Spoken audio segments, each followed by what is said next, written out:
bavandimwe nkunda Yezu Kristo akuzwe. Twageze ku cyumweru cya kabiri mu byumweru bigize umwaka wa liturujia mu mwaka nyine ca.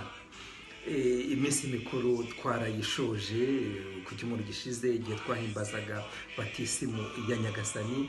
None ubu ngubu twatangiye ibihe bisanzwe. Twageze ku cyumweru nyine cya kabiri nkuko nahoze mbivuga. Igihe gisanzwe n'igihe kirekire Imana iduha kugira ngo dufashijwe n'Imana dukomeze twitagatifuze kandi dufatanye nk'abavandimwe mu kwitagatifuzwa no mu kwitagatifuza no gukomezwa n'ijambo ry'Imana nyine twumva kandi tukarisangira tugerageza kurihuza n'ubuzima bwacu bwa buri munsi.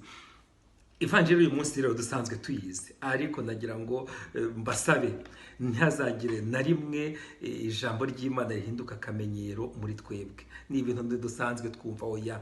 Ijambo ry'Imana igihe cyose ritubwira ubutumwa bushyashya kandi ubutumwa dukeneye muri icyo gihe nyine twaryakiriyemo. Ntituzagire na rimwe tugwa muri icyo gishuko cyuko ijambo ry'Imana ryahinduka akamenyero. Ijambo ry'Imana c'est une nouveauté, ni ibintu bishyashya, ni kado igihe cyose nyine Imana iduha.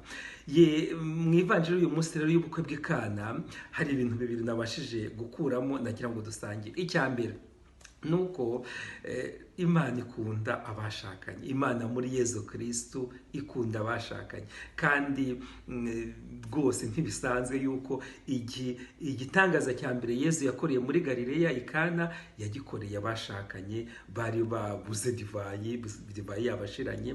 Yezu akabagoboka abisabwe n'umubyeyi we Bikira Mariya, hanyuma akabakorera igitangaza, divayi iraboneka, barakomeza barishima.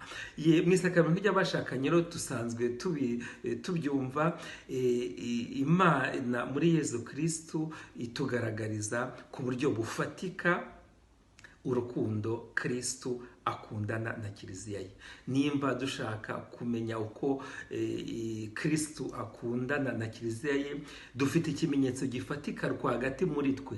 Icyo kimenyetso nta kindi ni abashakanye baba nyine babaho mu isakaramentu ryo gushyingirwa.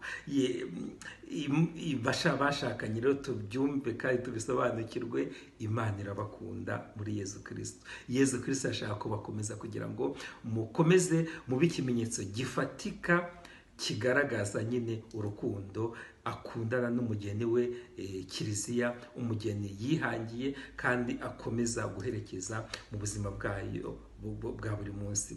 Icya kabiri rero nuko ni umubano uri hagati ya Yezu n'umubyeyi we Bikira Mariya. Mu Kinyarwanda babisemuye neza avuga ngo ubwo Yezu yabazaga nyina mu gihe yamusabaga gukora nyine igitangaza, mubyeyi ngewe nawe tubyifatemo gute?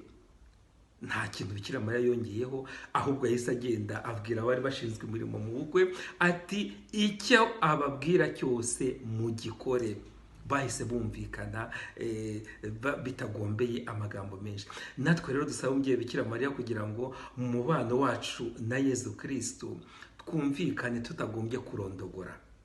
Twumvikane mu magambo make cyane, ntituvuge amasengesho nk'abapagane badidibuza amagambo, ahubwo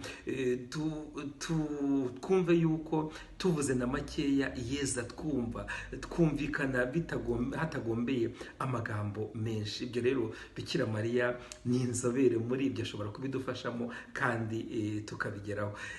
Dukomeze rero tugendane, dufatanye, turyoherwe n'ijambo ry'Imana, ariko cyane cyane twibukiranye ko isakaramentu ry'abashakanye ari isakaramentu, ari ubuzima bw'abashakanye, ni ubuzima bugaragaza ku buryo bufatika urukundo rwa Kristo na Kiliziya ye. Kandi Bikira Mariya na Yezu bumvikana hatagombeye amagambo menshi. Natwe bibuko mu buzima bwacu bwa gikristo twumvikane na Yezu Kristo hatagombeye amagambo menshi. Ivanjiri uyu munsi rero turayisanga mu Ivanjiri ya Yohani ku mutwe wa 2 kuva ku murongo wa 1 kugeza ku wa 11.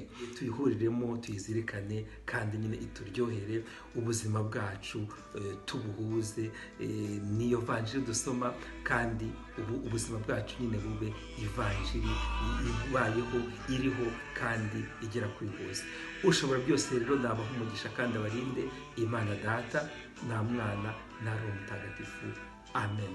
Icyumweru cyiza.